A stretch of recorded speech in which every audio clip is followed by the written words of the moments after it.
Voilà un sujet assez classique, dont il va être question aujourd'hui, la vie politique, la vie des partis à Athènes, à l'époque classique, c'est-à-dire au 5e et 4e siècle avant notre ère.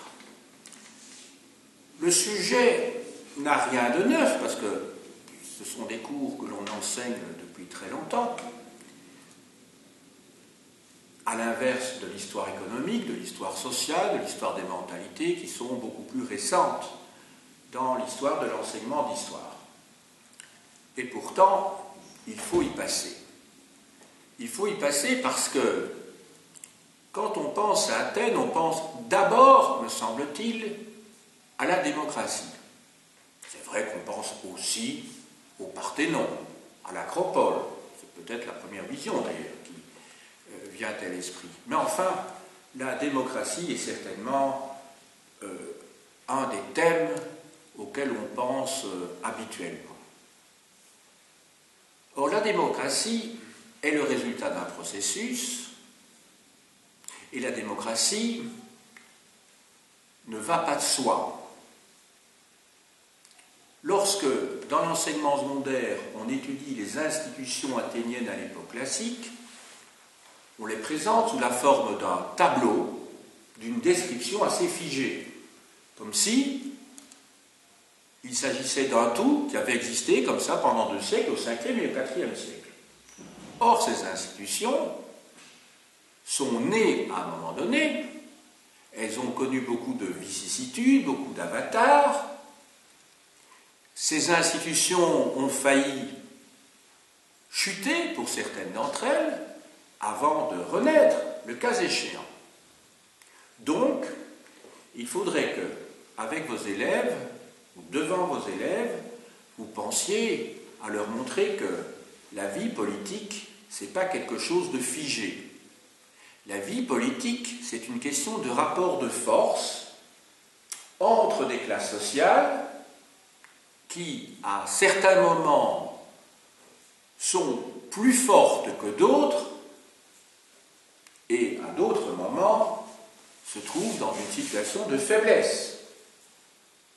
Et que donc les rapports de dominé à dominant ne sont pas constants. C'est ce qu'on va étudier dans le cas particulier d'Athènes au 5e et au 4e siècle. Il y a 3 thèmes qui dominent dans l'histoire de cette cité grecque à l'époque classique, dans les débats politiques. Au 5e siècle, il y a un thème qui domine très largement, c'est le problème de la démocratie elle-même, c'est-à-dire la question de l'exercice de la citoyenneté qui permet de délibérer et de décider à propos des affaires de la cité. C'est le problème également soit de l'élection, soit du tirage au sort, puisqu'à Athènes, la plus grande partie des institutions, plutôt des charges politiques, sont tirées au sort pour une durée annuelle et dans un cadre collégial.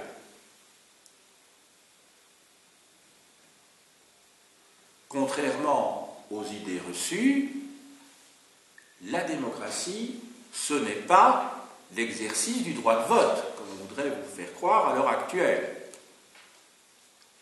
D'ailleurs, vous savez qu'aujourd'hui, il y a de plus en plus de groupes qui considèrent que, puisque nous sommes tous égaux, il vaut mieux tirer au sort plutôt que d'élire. Parce que lorsque vous élisez, vous allez peut-être renforcer des situations sociales existantes, parce que tout le monde n'a pas les moyens de se présenter aux élections, pas seulement pour des raisons financières, mais parce qu'il y a des filières qui vous permettent d'accéder plus facilement au pouvoir. Ce n'est pas pour rien que dans notre pays, mais dans d'autres aussi, on parle beaucoup des fils de.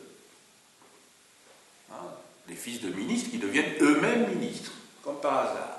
Des fils de bourgmestres qui deviennent eux-mêmes bourgmestres. Donc vous voyez que le simple fait d'avoir un nom connu dans une commune va favoriser, évidemment, statistiquement parlant, la possibilité d'être élu. Tandis que le tirage au sort, c'est différent. Si vraiment, en démocratie, nous sommes tous, sur le plan juridique et politique, des égaux, pourquoi on ne tirerait pas au sort? C'est une question qui peut se poser. Et c'est la question qui s'est posée à Athènes. Donc la majorité des charges à Athènes sont tirées au sort, mais il y a évidemment un garde-fou à cela. Pour éviter qu'un crétin parfait soit tiré au sort et reste en position longtemps, eh bien, on va rendre ces charges annuelles. Évidemment, ce n'est pas éternel, donc on n'est pas tiré au sort pour les 30 ans qui viennent. Et la deuxième chose, c'est que toutes les charges sont collégiales. Donc vous n'êtes pas tout seul à exercer une charge. Il y a plusieurs personnes qui font partie du groupe de la magistrature qui exerce la fonction à un moment donné. Vous voyez que ce sont des garde-fous. Donc vous voyez qu'il y a déjà 2500 ans, les Grecs, les Athéniens en particulier, avaient pensé véritablement l'organisation, la gestion de la cité et du vivre ensemble sur le plan politique. N'oubliez pas que le mot politique lui-même vient du grec. Le mot politique vient du mot polis, polis qui veut dire la cité, et la politique n'est rien d'autre que l'art de gouverner la cité. Et je vous rappelle qu'une cité, ce n'est pas une ville, mais qu'une cité, c'est un territoire où un certain nombre d'individus exercent des droits, mais une cité, c'est un État qui peut comprendre une ville, des bourgs, un seul village, le cas échéant. Donc les deux termes ne sont pas synonymes. Être citoyen d'une cité, c'est donc avoir des droits, mais aussi des devoirs vis-à-vis de la communauté civique à laquelle on appartient. Donc, le thème le plus important dont il sera question dans les assemblées à Athènes, dans la politique à Athènes, ce sera le problème de l'exercice de la citoyenneté. Il y a deux autres thèmes qui seront abordés, tout à fait logiquement, mais au 5e siècle, de manière plus rare, beaucoup plus rare, alors qu'au 4e siècle, ces deux thèmes seront très fréquemment abordés. Ces deux thèmes sont, d'une part, celui de la guerre, et d'autre part, le problème des finances. Effectivement, décider si on fait la paix ou la guerre est une décision de l'ensemble des citoyens.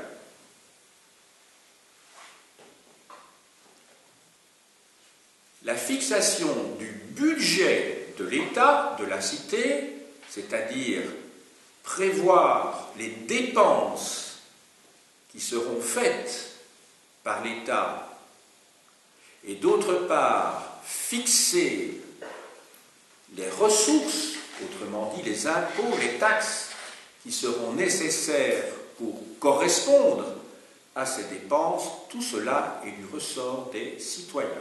Donc seuls les citoyens ont leur mot à dire, mais tous les citoyens. Eh bien donc, ces deux aspects de la vie politique seront essentiellement traités au IVe siècle. Donc vous avez bien vu la distinction 5e siècle.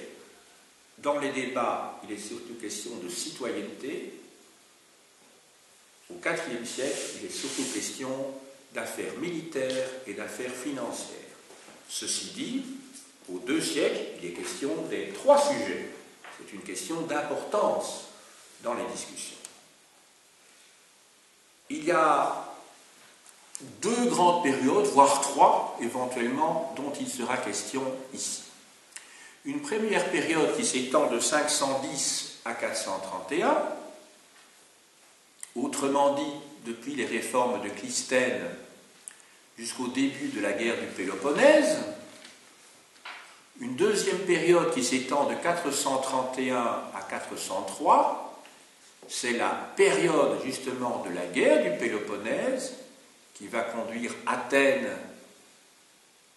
à être dirigée par le système des 30 tyrans, c'est-à-dire par la suppression de la démocratie, et enfin, à partir du rétablissement de la démocratie en 403, jusqu'en 338, vous avez la 3e période. Je commence donc par la période qui s'étend de 510 à 431. Il y a quelques dates importantes qui se trouvent sur le plan que je vous ai distribué.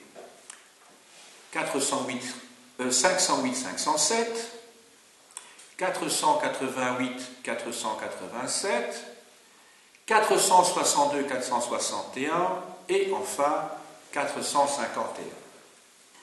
Je commence tout d'abord par cette date de 508-507. C'est une date tout à fait essentielle puisque c'est à ce moment-là qu'un aristocrate qui fait partie de cette grande famille athénienne qui est celle des Alcméonides va réformer le système politique qui existait alors à Athènes après la chute en 511 d'Hippias, qui était le fils de Pisistrate et qui avait comme son père exercé la tyrannie. Donc, à partir de 508, Clisthène met en place un système démocratique. Ou plus exactement, à cette époque-là, le terme démocratie n'existe pas, on parle d'isonomie. L'isonomie, ça vient de mots grecs qui signifie que tout le monde est soumis à la même loi. Vous connaissez ces 2 termes, iso comme isocèle par exemple, ou des isothermes, puisque vous êtes aussi géographe. Et nomos, c'est la loi en grec, donc l'isonomie. Cette réforme concerne d'abord la citoyenneté.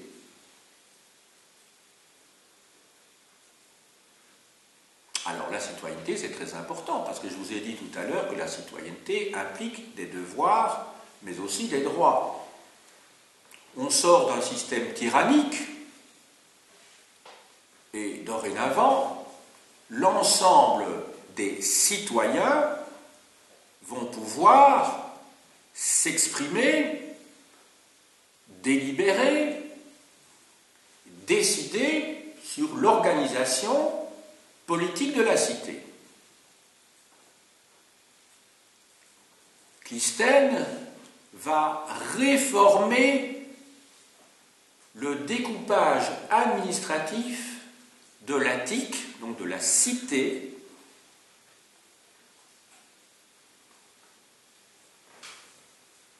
je ne vais pas rentrer dans les détails parce que ça prendrait trop de temps, mais enfin l'Attique va être divisée en 3 parties, et il se fait que chaque circonscription administrative, ce que l'on appelle un dème, D-E accent grave M-E, comprend en fait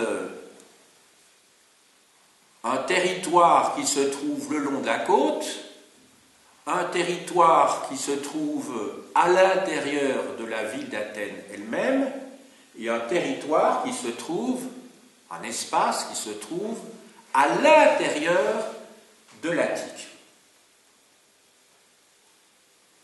Donc il y a 3 parties, si vous voulez, le territoire d'Athènes est divisé en 3, et une circonscription électorale comprend donc un espace, un territoire qui se trouve le long de la côte, un territoire qui se trouve à l'intérieur du territoire, et un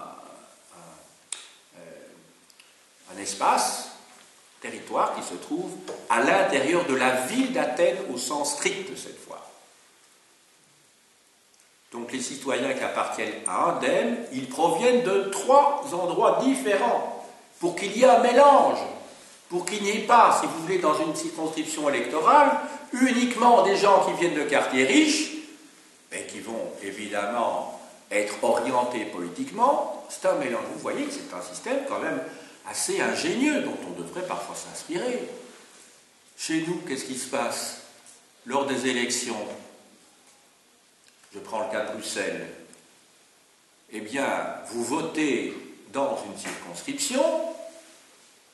Si vous êtes dans un quartier riche, mais à l'avance, on sait déjà quel va être approximativement le résultat. Pas tout à fait précisément, parce que si le parti qui était au pouvoir a mal géré, voilà, aucun autre parti est devenu populaire entre-temps, il est évident que la donne électorale va changer. Mais imaginez que nos circonscriptions à Bruxelles, que vous auriez des circonscriptions comme à Athènes, il y a 2500 ans, où vous auriez une circonscription qui comprend un quartier de Molenbeek, un quartier d'Uccle et un quartier, je ne sais pas, d'Evere, par exemple. Et ça forme un groupe de citoyens. Et puis un autre groupe de citoyens qui comprend un autre quartier de Molenbeek, un autre quartier d'Uccle et un autre quartier de Scarbeck. Vous auriez une configuration politique tout à fait différente. Donc vous voyez qu'ils sont assez malins. Clisthène était malin en faisant ce système-là. Ça paraît compliqué, mais ça peut éviter des tensions entre certains groupes de la cité qui se trouvent localisés à tel endroit et d'autres à un autre endroit. Ça peut éviter, et même certainement, les tensions entre ceux qui vivent à la campagne et ceux qui vivent dans la ville, les citadins. Et puis d'autre part, ceux qui vivent sur la côte, des marins, des pêcheurs. Donc vous voyez, donc c'est intelligent comme système, intelligent dans une optique de consensus politique et social. C'est intelligent de cette manière-là. Alors, Clisthène est à l'origine également de la création du Conseil des 500. C'est quoi le Conseil des 500? C'est donc, comme son nom l'indique, un groupement de citoyens qui vont avoir pour mission de préparer les projets de loi qui vont être soumis à l'assemblée du peuple, l'ecclésia. C'est ce qu'on appelle aujourd'hui, dans un cadre de démocratie représentative, ce qui n'est pas le cas à Athènes, puisqu'à Athènes c'est une démocratie directe, puisque tous les citoyens participent à ce parlement que l'on appelle l'ecclésia. Chez nous, il y a des représentants du peuple, c'est quand même pas la même chose, une démocratie indirecte que nous pratiquons. Eh bien, chez nous, l'équivalent de ce Conseil des 500, c'est ce qu'on appelle les commissions parlementaires. Vous savez que lorsque un projet de loi, une proposition de loi est déposée sur le bureau du président de l'Assemblée, donc chez nous la Chambre des représentants, la Chambre des députés, ce projet va être envoyé vers la commission spécialisée dans le domaine dont ressort le projet de loi. Exemple, un groupe parlementaire ou un député dépose une proposition sur, je ne sais pas moi, il faudrait que je réfléchisse un petit peu, moi, sur l'augmentation des taxes pour, je ne sais pas moi, dans le domaine de l'agriculture. Bon, vous savez déjà qu'il y a un certain nombre de lois européennes qui limitent déjà le champ de compétences de notre Parlement. Eh bien, il y a une commission qui s'occupe de tout ce qui est agriculture, qui va réfléchir, je ne sais pas combien de personnes, il y aura peut-être 20 personnes ou 15 personnes qui seront dans cette commission, et qui vont discuter, poser des amendements, etc., voir, voilà. Ça va? Et puis, une fois que tout cela aura été pensé, dans cette commission, il y a des représentants des différents partis politiques, on va alors seulement dans l'Assemblée générale, ce que nous appelons la Chambre des députés, et là, on va commencer à discuter de la loi, mais ça va aller beaucoup plus vite parce que tous les aspects techniques auront déjà été traités préalablement dans une commission. Eh bien, à Athènes, l'équivalent, mais à une échelle beaucoup plus grande, puisque il y a 500 membres, donc c'est une sorte de super commission qui a pour fonction d'élaborer les projets de loi valables pour l'ensemble de la cité. Et donc, ce qui fait que lorsque ce projet de loi qui a été élaboré par le Conseil des 500, ce que l'on appelle aussi la boulée, c'est le terme technique à Athènes, la boulée, lorsque ce projet de loi va arriver devant l'Assemblée, l'Assemblée pourra bien entendu délibérer, pourra bien entendu discuter. Mais comme on aura déjà décortiqué le sujet profondément précédemment, eh bien, on va délibérer, mais non plus pendant des jours, des jours et des jours et des jours. On va pouvoir discuter, oui, et on va pouvoir voter pour savoir si on adopte ou si on refuse le projet de loi. Voilà. Donc, Clystène est à l'origine de cette assemblée. Alors, dans les années qui vont suivre, d'autres institutions vont être inventées par les Athéniens. C'est tout d'abord l'ostracisme. Alors, qu'est-ce que c'est que l'ostracisme? Ostracisme vient d'un mot grec, ostrakon, qui veut dire coquille d'huître. Le pluriel de ostrakon, c'est ostraka. Vous connaissez certainement le terme ostréiculture, qui est en fait un ostréiculteur, c'est celui qui cultive des huîtres. Eh bien, l'ostracisme, c'est quoi? Eh bien, c'est une institution qui permet, lorsqu'un personnage est perçu comme étant menaçant pour la démocratie, en tout cas c'est la définition officielle, lorsqu'un personnage est reconnu comme menaçant, son nom peut être proposé devant l'ecclésia, devant l'assemblée du peuple, qui devra se prononcer si ce personnage va être banni pour 10 ans ou pas.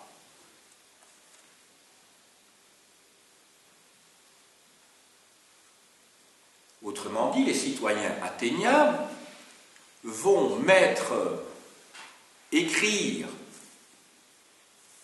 sur un morceau de poterie, parce qu'en fait c'est évidemment pas des coquilles d'huîtres qu'on utilise dans ce cas-là, c'est une image, une métaphore, sur des morceaux de céramique, ils vont écrire le nom du personnage qu'ils veulent voir être ostracisé.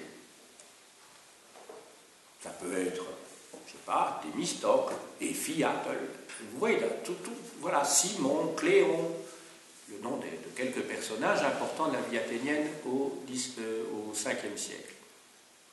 Et quand on voit qu'il y a X membres de l'Assemblée qui ont mis le même nom sur leur petit morceau de poterie éclaté, eh bien ce personnage donc, peut être banni pour 10 ans. Alors cette mesure paraît à la fois saine et dangereuse, parce qu'on se dit, oui, mais derrière tout ça, il y a une sorte de délation, il n'y a même pas eu de procès. On va discuter à l'Assemblée, effectivement, du cas qui est proposé pour son exclusion. D'accord. Mais en même temps, ça a quelque chose d'un petit peu suspect, quoi. On se dit, voilà, chacun met le nom, hein, c'est un petit quelque chose qui, à nos yeux, peut paraître un petit peu dérangeant. Mais c'est en même temps une mesure très démocratique. Sauf que vous savez que la démocratie est souvent dévoyée. Qu'est-ce qui peut amener des gens, des hommes politiques, à proposer le nom de quelqu'un pour qu'il soit exclu de la vie de la cité pendant 10 ans. Ça peut être justement des opposants politiques. Il peut y avoir aussi la formation de lobbies, c'est-à-dire que des individus se disent « Allez, celui-là, il commence à bien nous embêter, hein, il va s'opposer à nos projets, donc on lance l'idée qu'il va falloir ostraciser. » Donc ça peut être une mesure qui ne sent pas bon. Donc en fait, ce n'est pas le personnage qu'on veut ostraciser qui ne sent pas bon, ce sont ceux qui décident de proposer son nom. Ça peut être une manière aussi d'éviter des débats à l'Assemblée. On se dit « Ah, on n'a pas envie encore qu'il revienne avec ses idées. » Eh bien, on règle le problème de la manière la plus propre qui soit, non pas en l'assassinant, mais en l'assassinant politiquement pour 10 ans. C'est-à-dire qu'on l'envoie peut-être, je ne sais pas, en trace sur une île grecque. Il part, en tout cas, il ne peut plus rentrer dans le territoire de la cité athénienne, donc l'Attique. Donc vous voyez que, comme tout système démocratique, il y a des avantages et des inconvénients. C'est une institution humaine, hein.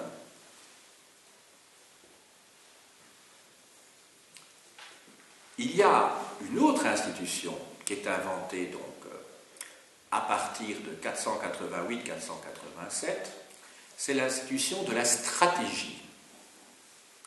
Alors, 10 stratèges sont élus à Athènes. Ces stratèges ont une fonction essentielle sur le plan exécutif. En particulier de mener la guerre. Et là, les Athéniens font preuve d'un certain bon sens, puisque autant pour la plupart des magistratures on tire au sort, mais quand il s'agit de la guerre, on se dit il vaut peut-être mieux ne pas tirer au sort, il vaut mieux avoir des généraux qui soient un petit peu futés et à la fois sur le plan de la ruse, puissent manier efficacement les armées, et donc là on va plutôt les élire, parce qu'on va prendre plutôt des gens doués, des gens qui ont des compétences. Donc là, pas de tirage au sort, il y a élection. Et cela succède justement à, comment dirais-je, l'invention de l'institution du tirage au sort des archontes. Alors les archontes, c'est un petit peu l'équivalent des ministres, mais ces ministres, eux, sont tirés au sort. Quand je dis ministres, ils sont indices aussi, ce sont des hauts magistrats qui ont une fonction particulière. Il y a l'archonte roi, par exemple, qui est un reliquat de l'époque où Athènes avait la royauté. Il y a l'archonte éponyme, c'est celui qui donne son nom à l'année. Parce qu'à cette époque-là, par définition, on ne calculait pas en année de l'ère chrétienne. Ça va de soi, on est bien avant Jésus-Christ. Donc, comment on calculait à Athènes? Alors, il y a plusieurs systèmes de calcul, de calendrier. On pouvait calculer, et la plupart du temps, c'est ce qui se faisait, on calculait, plutôt, on donnait à l'année le nom d'un personnage qui avait pour fonction, entre autres, de donner son nom à l'année. C'est l'archonte éponyme. Éponyme, ça veut dire qu'il donne son nom à. Lorsqu'il s'agissait de mettre tous les Grecs d'accord quant à la chronologie, alors là, on pouvait calculer à partir des Olympiades. Donc, vous savez, la première Olympiade, sauf erreur de ma part, c'est 776 avant Jésus-Christ. Et les Olympiades, dans le monde grec, avaient lieu tous les 4 ans. On a d'ailleurs repris ce rythme dans les Olympiades modernes, depuis la fin du XIXe siècle, quand le baron Pierre de Coubertin réinstaure les Jeux olympiques modernes.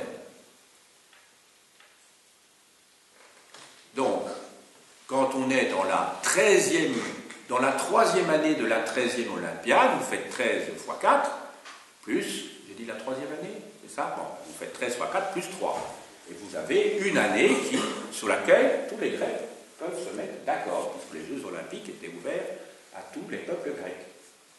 Mais à l'intérieur même de la cité, il y a ce système donc, où il n'y a pas d'année simplement, puisque chaque magistrat, les archontes, sont élus, Les archontes, ils sont élus pour 1 an, ce sont des magistratures annuelles, eh bien, on sait, c'est l'année où Thémistocle était archonte. Où il peut y avoir problème, c'est qu'à cette époque-là, ce qui compte, on n'a pas de nom, ou plutôt le nom, c'est ce que nous appelons le prénom. Il n'y a pas de nom de famille. On appartient à un génos, on appartient à une communauté beaucoup plus large, liée par le sang. Mais en fait, on vous appelle par votre nom. Donc on vous appelle, voilà, vous êtes Socrate, vous êtes Platon, ben, vous n'êtes pas Socrate suivi d'un nom, non, votre nom c'est Socrate. Si on vous identifiez plus précisément, on dit Socrate, fils de je ne sais pas moi, fils de Thémistocle, fils d'Aristide, c'est comme ça que l'on procède. Ceci va amener une réaction des oligarques, du parti oligarchique qui est en voie de constitution. C'est quoi une oligarchie? Eh bien, c'est un système politique où quelques individus, plusieurs individus, gouvernent la cité à l'exclusion du plus grand nombre. Donc l'oligarchie, ça s'oppose à la démocratie. La démocratie, c'est tout le monde. Enfin, tout le monde, tous ceux qui ont le statut de citoyen. Parce que n'oubliez pas qu'à Athènes, tout le monde ne dispose pas du statut de citoyen. Il y a tout d'abord les étrangers, ceux qu'on appelle les métèques, qui n'ont pas les droits et n'ont pas non plus les devoirs des citoyens, mais il y a aussi les esclaves, il y a aussi les femmes, il y a aussi les enfants. Donc il veut dire que les citoyens grecs, finalement, ils ne sont pas très nombreux. Hein. Ça fait peut-être, 10% de la population. Ben oui, la proportion d'esclaves étant telle que les citoyens sont beaucoup moins nombreux que les esclaves. Mais une fois que vous êtes citoyen, une fois que vous faites partie des quelques dizaines de milliers de citoyens, ben là, vous êtes tous sur le même pied. Le système oligarchique, c'est un système qui dit non, hein, on se réserve à un groupe, en général ce sont des gens liés à l'argent, en puissance, bon évidemment c'est pas n'importe qui décide, ben voilà, pour pouvoir exercer le pouvoir, pour pouvoir voter, pour avoir le titre de citoyen, il faut avoir des réserves. C'est finalement un système qui va être imposé à la fin de la période que nous étudions, à la fin du IVe siècle, par un Macédonien qui vient au moment de la victoire de Philippe de Macédoine puis d'Alexandre, va dire « Ah, mais pour pouvoir être citoyen à Athènes, il faut au moins disposer d'une fortune de 2000 drachmes. » Voilà. Qu'est-ce qu'on appelle un système censitaire? Vous savez, en Belgique, à partir de 1831, c'est le système qui prévalait. Hein. Les ouvriers, ils ne pouvaient pas voter, pas seulement les ouvriers, il n'y avait que 2 à 3% de la population sur toute la Belgique qui avait le droit de voter. C'était seulement ceux qui avaient de l'argent et qui payaient des impôts élevés, qui pouvaient voter. Les autres, ils n'avaient rien à dire. Donc il ne faut pas dire « Ah oui !» Mais non, c'était il y a moins de 200 ans en Belgique, c'était comme ça. Et c'est progressivement qu'on est passé, le cens a été diminué, et puis progressivement, à la suite de rapports de force, la classe ouvrière face à la bourgeoisie, que finalement le suffrage universel s'est imposé en 1919, donc il y a moins de 100 ans. Voilà, donc je reviens à Athènes, et je crois que ça vaut la peine de faire des allers-retours comme ça entre le présent et le passé, parce que le rôle de l'histoire, c'est quand même de comprendre le monde dans lequel nous sommes aujourd'hui, surtout devant vos jeunes élèves. Et il y a une réaction, mais cette réaction entraîne une contre-réaction. Ben oui, parce que toute l'histoire d'Athènes au 5e siècle, et encore au 4e siècle, mais surtout au 5e siècle, est marquée par l'opposition entre 2 pôles, entre 2 partis, on peut le dire. D'une part, le parti oligarchique, qui l'emporte à certains moments, et puis, à d'autres moments, c'est le parti démocratique, c'est la tendance à ce que ce soit le plus grand nombre qui l'emporte, qui dirige, qui l'emporte à d'autres moments. Alors, en 462-461, un personnage qui s'appelle Éphialte, Éphialtès en grec, Éphialte, décide, cette réforme est mal connue, hein, mais enfin, pour les Grecs, pour les Athéniens, ce fut une réforme importante, quand on lit les sources. Propose de réduire le rôle de l'aréopage. L'aréopage, c'est donc ce tribunal qui s'occupe des crimes de sang.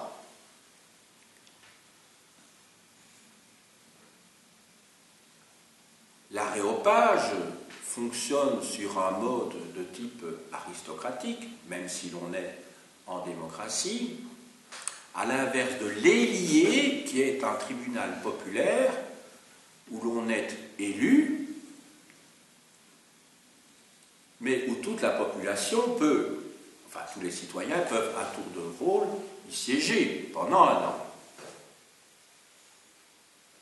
C'est à ce moment-là que le Parti démocratique décide de radicaliser la démocratie elle-même, c'est-à-dire de retourner à ses racines de telle manière que tout ce qui apparaît comme des reliquats d'une politique visant à l'accaparement du pouvoir, de la puissance par quelques-uns doit disparaître. Ensuite, vous avez une nouvelle date importante, c'est 451.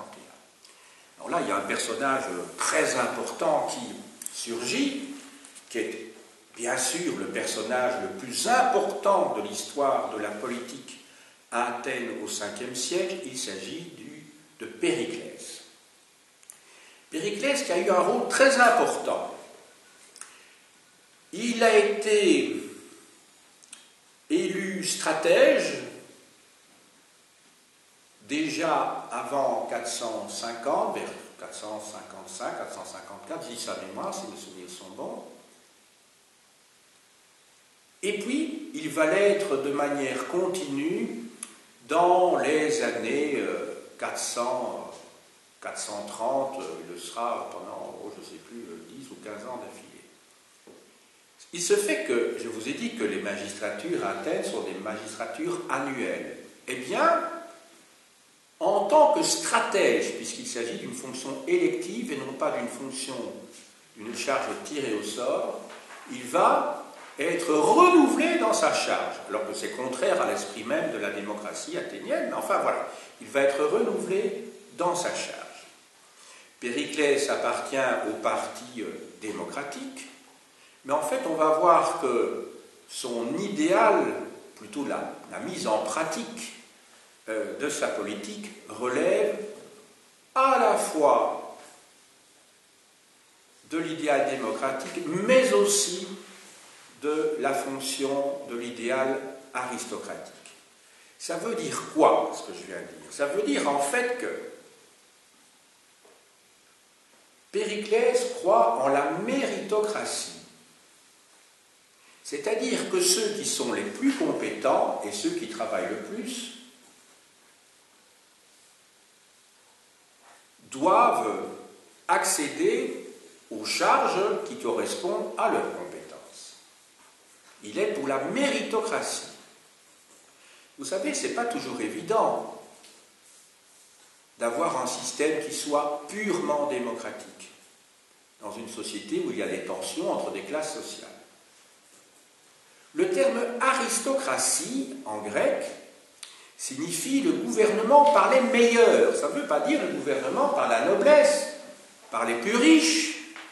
Ça veut dire le gouvernement par les meilleurs. De la même manière qu'en France, il y a l'École nationale d'administration, où il y a Sciences Po, par exemple, qui permettent à des étudiants qui sont issus de ces écoles d'occuper des postes dans la fonction publique, la haute fonction publique, et grâce à leurs compétences, grâce à leur mérite, de monter en grade.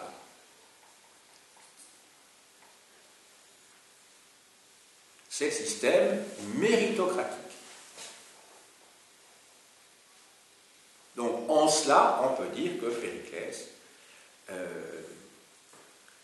a une vision qui n'est pas celle du nivellement par le bas, mais il considère que il faut tirer vers le haut ceux qui ont du talent et ceux qui travaillent, ceux qui ont des compétences.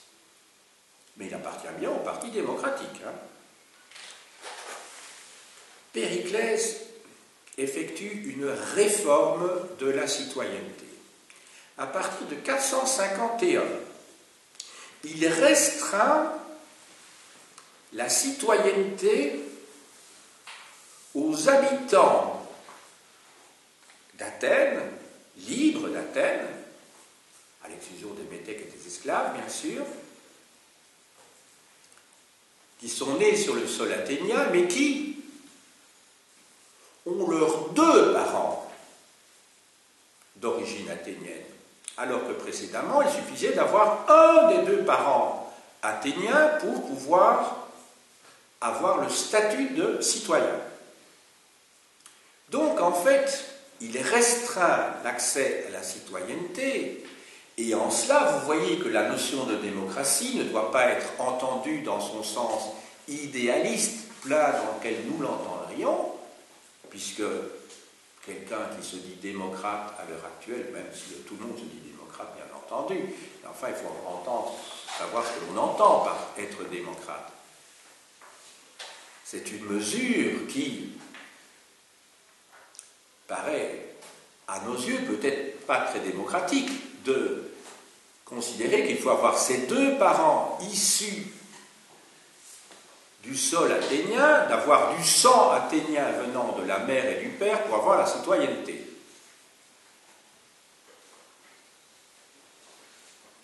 Donc, en fait, cette mesure a vraisemblablement été prise parce que le nombre de citoyens avait fortement augmenté, la démographie le prouve, en tout cas avant la guerre du Péloponnèse, donc avant 431, et on voulait, plus que vraisemblablement, en tout cas dans le chef de Périclès, rassurer le peuple, et ce n'est pas obligatoirement l'aristocratie, qu'un certain nombre de droits seront réservés à ceux qui ont vraiment le sang athénien, quoi, à 100%. Mais vous savez que dès qu'on parle de citoyenneté, de sang, etc., ça nous fait penser à des événements sinistres du XXe siècle.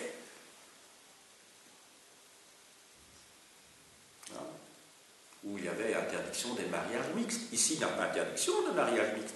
Mais simplement, si vous êtes athénien et que vous tombez amoureux d'une Spartiate, vous saurez que votre fils ou votre fille ne sera pas citoyen. Ce qui, évidemment, conduit certains individus, on peut le supposer, quand même, à bien réfléchir avec qui ils vont faire leur vie, parce que ça a des conséquences immédiates pour leur descendance. Donc ça fait réfléchir. Pensez un petit peu, comment dirais-je, à des mesures qui ont failli être prises en France à propos des terroristes ou des gens qui étaient des criminels, en disant qu'ils perdent d'office leur nationalité. Voilà. Sauf qu'ici, ce n'est pas ça qui est dit, mais ça participe d'une même problématique qui est celle de l'exclusion, et pas celle de l'intégration. Et vous savez que la problématique de l'exclusion et de l'intégration des étrangers, entre guillemets, reste fortement d'actualité. Il suffit de voir quels gouvernements ont pris le pouvoir dans plusieurs pays d'Europe et comment certaines assemblées parlementaires se sont colorées depuis quelques années en Europe. Ce sont des partis qui ont pour objectif de restreindre justement la citoyenneté, de réduire un certain nombre de droits à ceux du pays. Ce sont des partis nationalistes, voire des partis racistes. Donc Périclès, il n'est pas raciste, bien entendu, mais enfin, ce grand démocrate était aussi un grand politique qui se rendait compte qu'il fallait ménager certaines susceptibilités, qu'il ne fallait pas aller trop loin. En revanche, pour permettre à la démocratie, c'est-à-dire aux citoyens d'exercer pleinement leurs droits, il va créer une indemnité pour ceux qui seront tirés au sort à l'Hélier, c'est-à-dire à ce tribunal populaire qui jugeait des délits et des fautes, pas des crimes du sang. Cette indemnité, c'est le mistos eliastikos. Mistos, ça veut dire indemnité, eliastikos, ça signifie donc l'indemnité pour ceux qui siègent à l'Hélier. C'était une mesure très démocratique, parce que si vous n'avez pas des loisirs, autrement dit, si vous n'avez pas de l'argent, comment voulez-vous siéger un certain nombre de jours pendant votre semaine ou pendant le mois dans un tribunal, parce que ça vous fait autant d'argent que vous perdez, ça fait autant de revenus en moins. Donc c'est quelque chose qui est démocratique.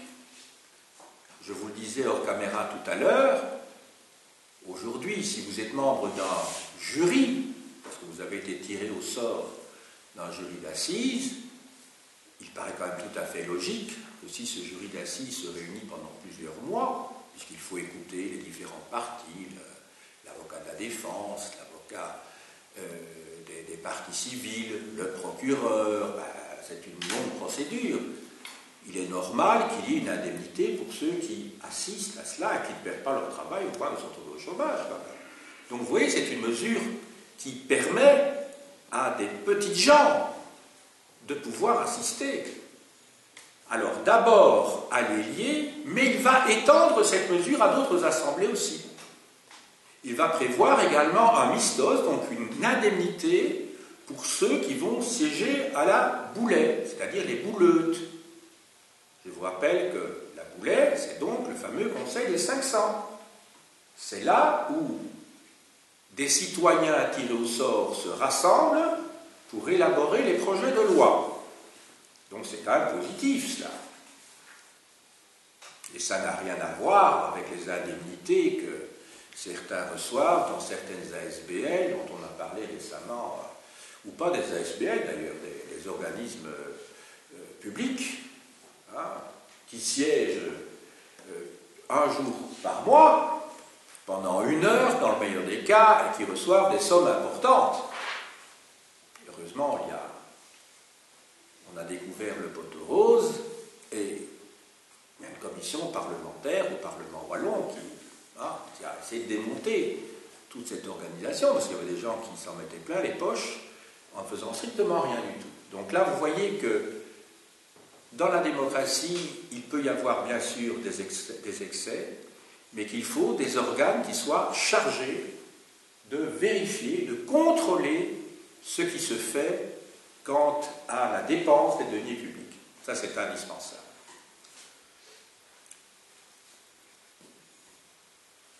Périclès va également se lancer dans de grands travaux. L'avantage des grands travaux, il est multiple. Tout d'abord, ça donne du travail à des tas de gens, des travaux publics. Donc ça évite qu'il y ait des gens qui soient désœuvrés, qui soient sans ressources. Ça permet aussi d'éviter qu'ils ne se révoltent. Donc c'est une mesure politique qui a du sens. Ça permet aussi, si on oriente bien la nature des travaux, de rendre service à la collectivité. À notre époque, construire des autoroutes, ça a du sens. Il y a des bâtiments, construire des hôpitaux, ça a du sens. Des écoles, ça a du sens. On donne du travail aux gens, mais enfin, c'est quand même plus intelligent que de faire des ronds-points à toutes les rues. Vous voyez ce que je veux dire? Donc, on peut donner du sens quand même au travail. Périclès se lance dans des grands travaux qui sont ceux de la construction des temples sur l'acropole. Alors là, la visée, je vous ai dit la visée sociale, bien sûr, la visée politique, mais c'est aussi une manière d'en imposer face aux cités vassales d'Athènes. Parce que les cités vassales d'Athènes devaient payer un impôt. À l'origine, c'était pour être protégés par Athènes contre les Perses, puis à un moment donné, les Perses n'ont plus constitué un réel danger, mais Athènes a continué à recevoir des tribus des cités qui avaient été vassalisées. petit peu comme aujourd'hui, à l'OTAN. Il a été créé en 1949 pour se protéger de l'Union soviétique. Et aujourd'hui, l'OTAN. Aujourd'hui, l'OTAN, qui devrait servir à se protéger, il va faire la guerre à l'autre bout du monde parce que, en Afghanistan, en Irak, le sais-je, c'est un moment donné en Yougoslavie, mais ils vont là-bas pourquoi? Pour des raisons financières qui intéressent d'abord la première puissance qui siège à l'OTAN, c'est-à-dire servir les intérêts américains, pour éviter qu'il y ait un problème là-bas qui se retourne contre nous. Mais on sait très bien qu'ils ont créé un problème plutôt qu'ils ne l'ont résolu, avec l'Afghanistan, avec l'Irak. Voilà. Et donc Athènes va mener une politique étrangère très souvent égoïste, où les puissances qui seront vassalisées vont devoir suivre, un petit peu comme les pays qui sont membres de l'OTAN fournissent des avions, quelques bateaux dans le cadre d'opérations qui se situent à l'autre bout du monde, alors qu'elles-mêmes n'y ont pas vraiment intérêt. Elles se disent, on doit bien faire ça parce que le jour où on a un vrai problème, à ce jour-là, on sera bien content d'avoir le parapluie américain. Si un jour Poutine décide vraiment de se lancer, voilà, on ne sait jamais ce qu'il peut se produire. Évidemment, nous sommes loin de Kim Il-jong, donc de la Corée du Nord. Enfin, on comprend que les pays qui se trouvent à proximité de la Corée du Nord, en particulier les Japonais surtout, et la Corée du Sud, bien entendu, ont besoin du parapluie américain. Donc, quand les Américains leur disent « vous allez dire ceci, vous allez faire cela, vous allez mettre des bataillons à tel endroit », ils disent « mais voilà, qu'on en ait ou qu'on n'en ait pas envie, on n'a pas le choix, parce que c'est quand même la loi du plus fort qui va l'emporter à un moment donné. » Nous passons maintenant à la deuxième période, celle qui va de 431 à 403. Cette période, c'est celle de la guerre du Péloponnèse. Le Péloponnèse, c'est donc cette presqu'île qui se trouve au sud de la péninsule balkanique, donc au sud de l'Attique. Et cette guerre du Péloponnèse va opposer d'une part des cités qui sont regroupées autour de Lacédémone, donc de Sparte, et d'autre part des cités qui sont regroupées autour d'Athènes. Donc en fait, c'est une guerre entre deux groupes. Mais à l'époque, c'est un petit peu l'équivalent de la guerre entre l'Ouest et l'Est, à l'échelle de cette époque-là et des cités grecques, bien entendu. Mais c'est une guerre qui va être dévastatrice et où Athènes va perdre à plusieurs reprises. Et c'est lors de cette défaite qu'Athènes va avoir en contre-coup l'installation de régimes oligarchiques. Parce que l'oligarchie apparaît comme une solution politique à la défaite militaire. Pensez un petit peu à ce qui s'est passé en mai et en juin 1940 en France. Vous aviez une démocratie parlementaire, celle de la Troisième République. Il y a eu la défaite devant l'Allemagne, et qui a-t-on vu sortir du chapeau? Le maréchal Pétain, le chef. Il était auréolé de ses succès pendant la guerre 14-18, c'est lui qui en 1916 avait résisté aux Allemands à Verdun, et le système qui se met en place à partir de 1940 jusqu'en 1944, c'est un système oligarchique, collaborateur d'ailleurs de l'Allemagne, de la même manière que à la fin de la guerre du Péloponnèse, un gouvernement pro-spartiate se met en place à la tête d'Athènes. Alors je ne dis pas qu'il faut faire des comparaisons faciles, qui d'ailleurs seraient anachroniques, mais ce qui est sûr, c'est qu'il y a quand même un certain nombre de comportements politiques qui apparaissent dans des circonstances précises et en particulier à la suite de défaites militaires qui permettent à un parti qui était dans l'opposition de monter parce qu'il trouve que le système, en l'occurrence démocratique qui précédait antérieurement, n'était pas efficace. Ça va être le cas donc à Athènes. En 411-410, puis une seconde fois en 404-403, l'oligarchie relève la tête contre le système démocratique. Premièrement, en 411-410, une commission de 10 probouloi, élus, je dis bien élus, va remplacer le Conseil des 500 grâce à l'intervention du parti oligarchique. Autrement dit, pour préparer les lois, il y a dorénavant 10 citoyens qui se réunissent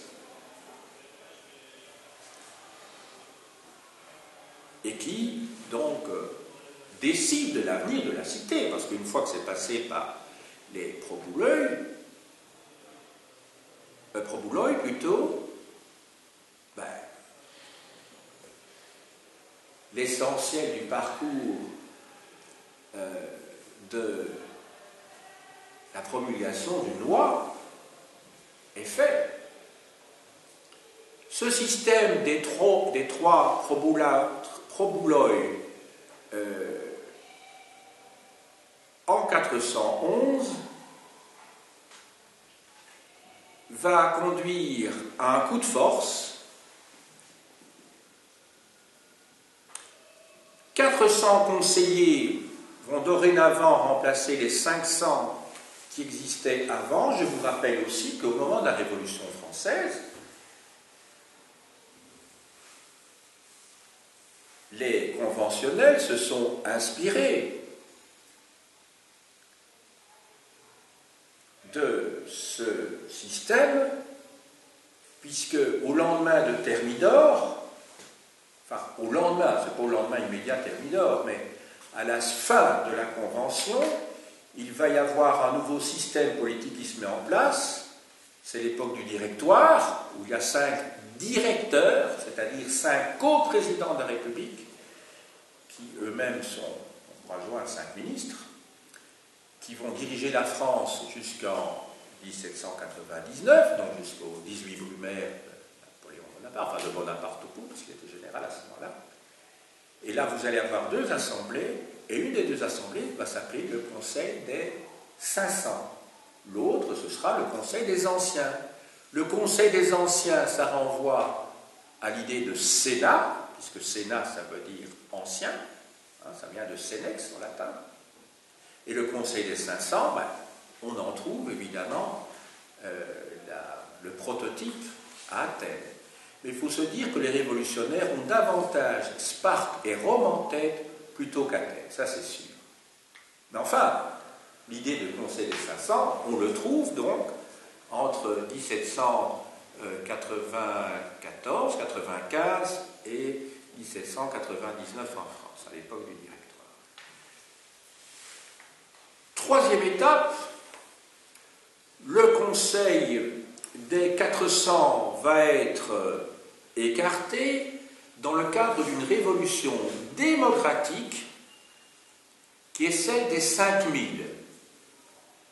Les 5000, en fait, ce sont les hoplites.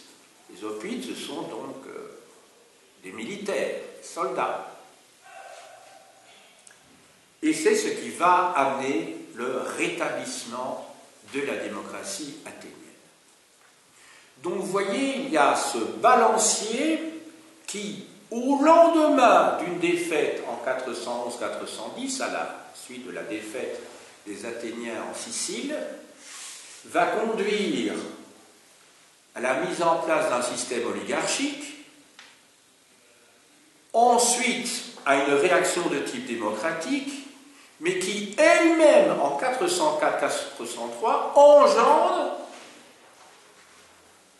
le rétablissement de l'oligarchie. Toutefois, pourquoi? Parce que entre 410 et 404 avaient été rétablis les mistoi. Je vous rappelle ce que c'est qu'un mistos. Le mistos, c'est donc une indemnité. Une indemnité qui permet à tout citoyen, quel que soit le degré de fortune, de disposer d'un revenu qui lui permet de vivre pendant qu'il exerce une charge, une magistrature. Or, ce système qui avait été rétabli donc pendant 6 ans, entre 410 et 404, ne plaît pas à l'oligarchie. Parce que l'oligarchie, ce sont les riches.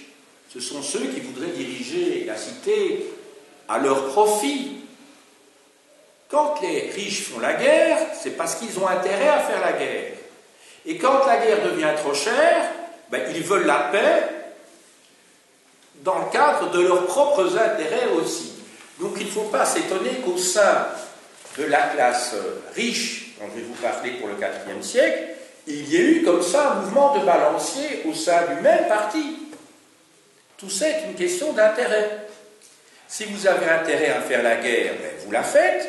À partir du moment où elle devient trop chère, vous avez intérêt à ce que ce soit la paix, et votre parti devient pacifiste. Mais il n'y a pas de contradiction. C'est une question de rentrée et de sortie dans la poche, si vous voulez. Il ne faut pas chercher plus loin.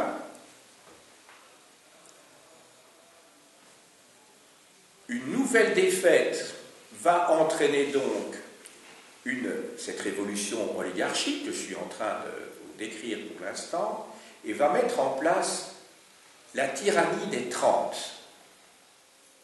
La tyrannie des 30. Ce sont 30 oligarques, donc, c'est-à-dire 30 citoyens athéniens qui dirigent la cité d'une main de fer, comme toute tyrannie ou comme toute dictature pour le plus grand bien, entre guillemets, de la cité, mais en fait, ils défendent les intérêts d'un groupe, bien entendu. En l'occurrence, ici, le parti oligarchique. Les excès de cette tyrannie de 30, et aussi parce que le roi de Sparte, je crois que c'est Pausanias à ce moment-là, prend le parti de la démocratie, non pas parce qu'il a de la sympathie pour la démocratie, la preuve c'est qu'à Sparte il n'y a pas de démocratie, c'est un système politique aristocratique, mais parce que les intérêts de Sparte à ce moment-là le poussent à soutenir le parti démocratique. Donc tout ça c'est de la politique, c'est de la stratégie politique, ce n'est pas lié à un quelconque idéal de philosophie politique, entendons-nous bien. Et donc pour cette seconde raison, le soutien du roi de Sparte, la démocratie est rétablie, elle se montre magnanime, cette démocratie, puisqu'elle va, comment dirais-je, j'essaie de trouver le terme, amnistier tous ceux qui ont participé au régime de la tyrannie des 30. Mais les 30 eux-mêmes vont être condamnés, bien entendu.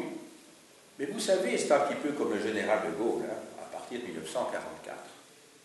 Qu'est-ce qu'il fait? Bien entendu, il a dû se battre contre les Allemands, dans le cadre d'un combat patriotique. Mais il se retrouve devant une France qui est divisée, puisque beaucoup de Français avaient adhéré au régime du maréchal Pétain. On n'allait pas, évidemment, fusiller tous ceux qui avaient eu des sympathies pour le maréchal Pétain, sinon il n'y aurait plus eu beaucoup de Français. Sur le territoire, on aurait pu fusiller beaucoup de gens, donc on a dû faire une sélection, et sont passés en procès au moment de l'épuration, ceux qui avaient collaboré de manière notoire, que ce soit sur le plan militaire, sur le plan politique, et sur le plan économique, le cas échéant. Mais il n'était pas possible de mettre tout le monde en prison et de fusiller tout le monde. Donc, à ce moment-là, on a mis un couvercle sur la casserole. C'est ce qui explique qu'il a fallu pratiquement 25 ans pour que l'on puisse écrire des ouvrages d'histoire sérieusement documentés sur la période de la collaboration, parce que c'est un sujet tabou. Moi, quand j'étais enfant, évidemment, ce n'était pas un sujet qui me passionnait quand j'avais dans les années 60, ça c'est sûr. Mais je sais que dans les années 60, en France, on ne parlait pas de la collaboration, on ne parlait pas du site de Vichy. Parce qu'il y avait des tas de gens qui avaient collaboré. Et simplement, ben, voilà. Et puis, la vieille génération disparaissant progressivement, et puis à ce moment-là, on a commencé à parler. Mais après, le général de Gaulle, hein, parce que lui, il était pour la paix, une sorte de consensus politique et social. On ne pas trop évoqué. Et à ce moment-là, ben, il y a des affaires qui sont sorties. Et on s'est rendu compte qu'il y avait des hauts personnages de l'État, des préfets de police, entre autres, qui avaient collaboré directement avec le régime de Vichy.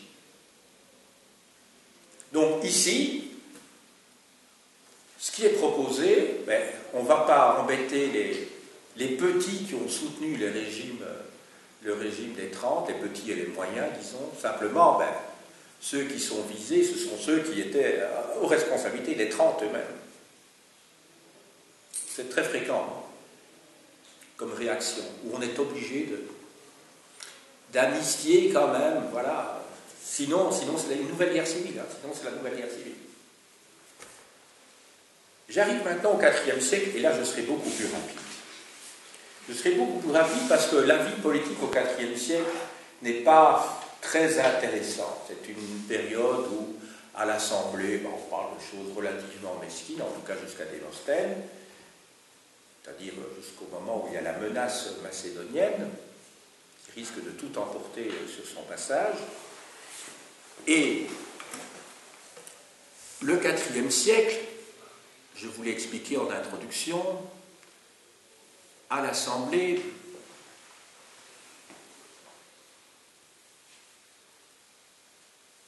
ne porte pas dans les débats le problème de la démocratie, mais plutôt s'intéresse aux affaires militaires et aux affaires financières. Vous vous souvenez, je vous ai dit ça tout à l'heure. Donc les débats portent essentiellement là-dessus. Les discussions vont opposer deux partis, d'une part les riches et d'autre part les pauvres, et sur le plan financier et militaire qui sont étroitement liés, la question sera de savoir quelle va être la contribution des riches à faire la guerre,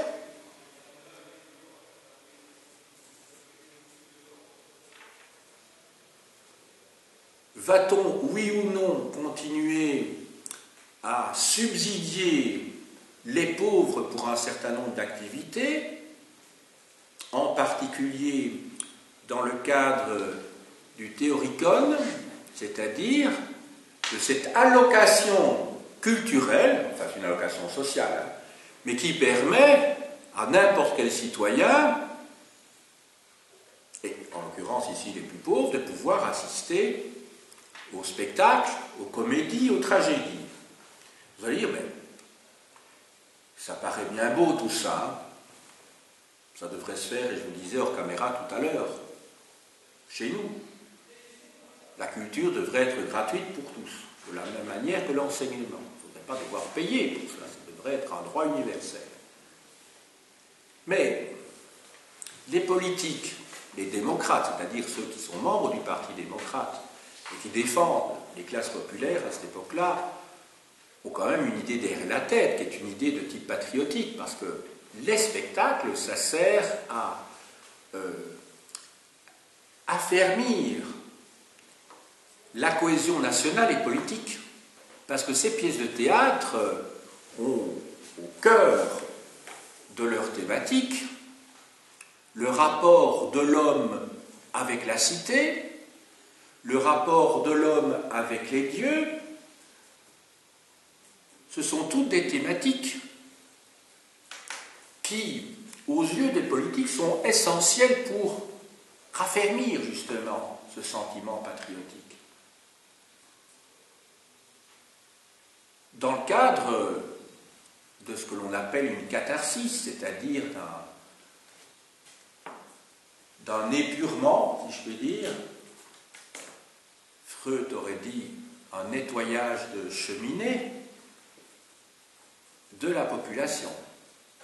C'est-à-dire que lorsque Pensez même, je dirais même si le niveau n'est pas celui du tout des tragédies ou des comédies, mais vous savez très bien que les spectacles collectifs, je pense ici à notre époque, à ceux qui sont les plus suivis, c'est-à-dire les matchs de football ou de rugby, par exemple, et surtout les matchs de football, ça permet de rassembler de très grandes quantités de gens qui, au moment même où ils regardent le spectacle, oublient leur division, en tout cas leur division politique, et se retrouvent divisés entre deux groupes qui ne sont pas politiques, mais ce sont, dans le cadre de compétitions internationales, des groupes nationaux. Donc vous avez les riches et les pauvres d'un pays contre les riches et les pauvres d'un autre pays. On le voit bien d'ailleurs lorsqu'il y a des compétitions comme le mondial, hein, on voit bien qu'il n'y a plus de différence entre les Belges, qu'ils soient flamands et wallons, entre les riches et les pauvres. Donc ça arrange bien le pouvoir politique. Parce que pendant ce temps-là, c'est pas à ce moment-là qu'il y a des émeutes contre le pouvoir politique. Il y a peut-être des bagarres entre supporters, ça c'est autre chose. Mais on oublie les distinctions. C'est le seul moment d'ailleurs où on voit des drapeaux belges sur la Grand Place. On voit des flamands et des wallons, c'est le seul moment. Hein? Sinon, ils ne se connaissent plus. Et la même chose pour les autres pays, hein, quel que soit le pays qui l'emporte. Alors, moi, je suis dans un quartier populaire de Bruxelles, à Saint-Gilles. Je peux vous dire que quand ce sont les Portugais ou les Grecs qui arrivent en quart de finale, en demi-finale, on ne dort plus pendant quelques jours. Hein. Parce que, bon, il y a des drapeaux, soit portugais, soit grecs, soit italiens, soit tout ce que vous voulez. Et alors là, il n'y a plus que ça. Donc ça veut dire que tous les Italiens sont à l'unisson, quelle que soit leur opinion politique, quelle que soit leur place dans la société, etc. Même chose pour les Portugais, les Mexicains. Enfin, toutes les nationalités, c'est la même chose. Donc ça arrange bien les hommes politiques, parce que ce que veulent les hommes politiques, c'est se retrouver devant un peuple uni. Hein, voilà. Et ça les arrange bien. Donc c'est pas pour rien que les hommes politiques assistent à tous ces matchs de foot. Hein. Je ne sais pas s'ils sont tous vraiment passionnés par le foot. Parce que quand on voyait François Mitterrand assister au match de foot, c'était plutôt un intellectuel. On se doute bien qu'il y avait quand même un petit opportunisme politique derrière tout ça. Mais ils le font tous aussi. Hein, ils le font tous. Voilà, je vais conclure avec ça. J'espère en tout cas, dans le cadre de mon exposé, vous avoir... j'espère avoir pointé un certain nombre de sujets qui devraient vous faire réfléchir sur ce que c'est que la vie politique d'un État à un moment donné, de comprendre ce que c'est qu'un parti politique, ce que c'est qu'un rapport de force entre les classes sociales, que derrière la création de certaines institutions, il y a des enjeux politiques importants, que le choix de choisir ses gouvernants sur base de tirage au sort ou sur base d'une élection, ben c'est un choix qui n'est pas quelconque, c'est un vrai choix politique. Je vous ai expliqué également le rôle que jouent les indemnités dans tout cela, le rôle des allocations sociales. Vous savez très bien que si il y a des allocations sociales pour les gens qui sont chômeurs, au CPS, pour toute une série de catégories, c'est pour maintenir la paix sociale, hein. C'est pas du tout par humanité. Hein. C'est parce que ce sont des gens qui votent et qu'on n'a pas envie que, si ces gens étaient dépourvus de moyens de subsistance, qu'ils fassent la révolution. Donc il ne faut pas dire « Ah, mais là c'est bien ». Tout ça, c'est pour des raisons... c'est calculé, tout ça. Donc le patronat, la bourgeoisie est bien entendu tout à fait d'accord qu'il y ait des allocations pour ces gens-là, mais jusqu'à une certaine limite, et les plus basses possibles, juste ce qu'il faut pour survivre. Voilà. Je vous montre maintenant quelques livres. Alors, 2 livres généraux, tout d'abord, d'Édouard Will, ou Ville, peut-être comme disent les Français, Le monde grec et l'Orient, le 5e siècle aux presses universitaires de France, dans la collection Peuple et Civilisation, dans la collection Nouvelle Clio au PUF de Pierre Briand, Pierre Lévesque et d'autres, Le monde grec au temps classique, tome 1, le 5e siècle.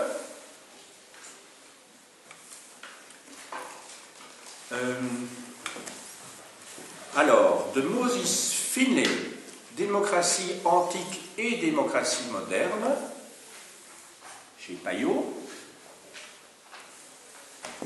Du même auteur, L'invention de la politique, chez Flammarion. Un vieux classique, La cité grecque de Gustave Glotz, chez Albin Michel, dans la collection L'évolution de l'humanité.